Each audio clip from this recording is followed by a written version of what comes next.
नमस्कार दोस्तों, आपका मेरे चैनल पर स्वागत है। आज हम आपको गोवर्धन पूजा के बारे में बताएंगे। ये पूजा कब की जाती है, कैसे की जाती है और इसके करने से क्या फल मिलता है, ये सारी बातें हम आपको बताएंगे। गोवर्धन पूजा को हिंदू धर्म में विशेष रूप से महत्व दिया जाता है। ऐसी मान्यता है कि गोवर्धन की कथा के बिना गोवर्धन की पूजा अधूरी होती है। हमारे देश में दिवाली के उत्सव में एक सबसे खास पर्व होता है गोवर्धन का।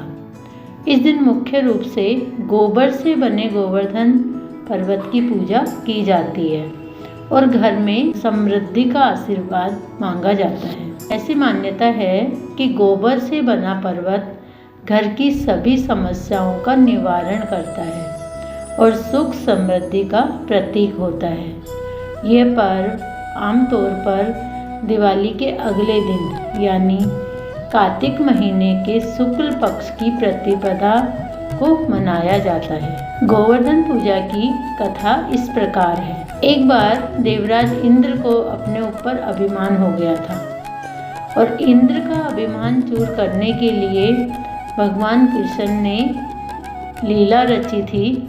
उस लीला के बारे में ये पूरी कथा है। एक बार श्री कृष्ण ने देखा कि सभी ब्रजवासी उत्तम पकवान बना रहे हैं और किसी पूजा की तैयारी कर रहे हैं। इसे देखकर कृष्ण जी ने अपनी माता से पूछा कि हे माता, ये किस चीज़ की तैयारी हो रही है, किस चीज़ की पूजा होगी। कृष्ण की बातें सुनकर यशोदा माता ने बताया कि सभी ब्रजवासी इंद्रदेव की पूजा करते हैं, जिससे गांव में ठीक से वर्षा होती रहे और कभी भी फसल खराब ना हो और अन्न और धन बना रहे। लोग इंद्रदेव को प्रसन्न करने के लिए इस दिन अन्नकूट का भोग लगाते हैं।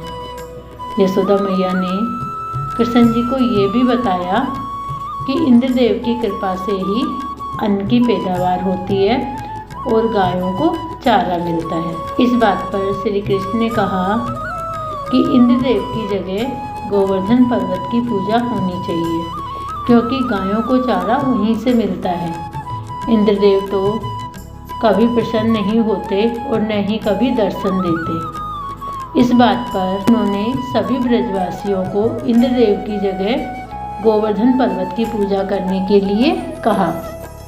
सभी लोगों ने कृष्ण जी के कहे अनुसार इंद्रदेव की जगह गोवर्धन पर्वत की पूजा करने लगे। ये देखकर इंद्रदेव बहुत क्रोधित हो गए और उन्होंने बहुत तेज बारिश शुरू कर दी। इंद्रदेव की तेज बारिश से सभी ब्रजवासियों की फसल खराब हो गई। ब्रजवासी परेशान होकर कृष्ण जी के पास आए। तब कृष्ण जी ने उन्हें गोवर्धन पर्वत के पास चलने को कहा। गोवर्धन पर्वत के पास जाकर श्री कृष्ण ने गोवर्धन पर्वत को अपनी कनिष्ठ उंगली पर उठा लिया और सभी ब्रजवासियों को उस पर्वत के नीचे खड़े होने के लिए बोल दिया कि तुम इस पर्वत की शरण में आ जाओ। इस बात पर सभी ब्रजवासी उस पर्वत की शरण में चले गए।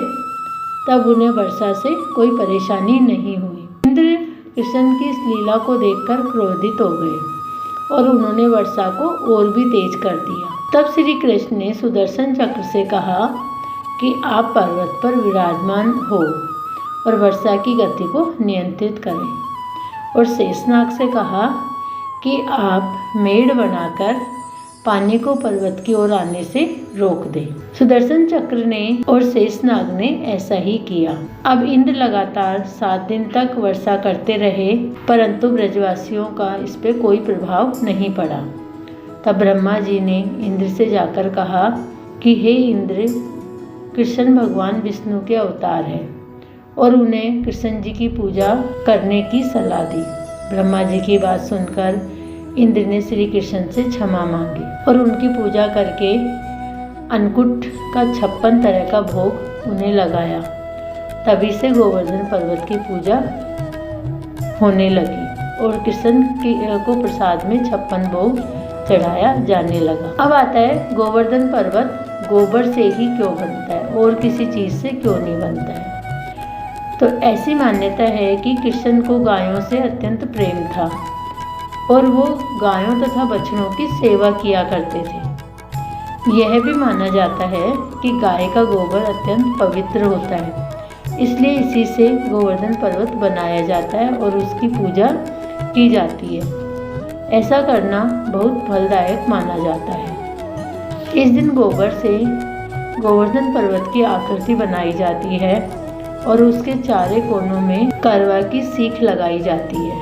इसके भीतर अन्य आकृतियाँ भी बनाई जाती है और उसकी पूजा की जाती है। अब गोवर्धन के दिन गाय की पूजा क्यों की जाती है? तो गोवर्धन पूजा में गाय की पूजा करने का विशेष महत्व होता है। हिंदू ग्रंथों के अनुसार गाय को देवी लक्ष्मी का रूप माना जाता है। मान्यता के अनुसार जिस तरह से देवी सुख और शांति प्रदान करती है, उसी प्रकार गाय की पूजा करने से घर में सुख और शांति का वास होता है। माना जाता है कि गाय में सभी देवी देवताओं का वास होता है और गोवर्धन पूजा में गाय की पूजा करने से पूजा सफल होती है। इसलिए सभी को गोवर्धन के दिन गोवर्धन की पूजा करनी चाहिए और ये कथा सुननी चाहिए।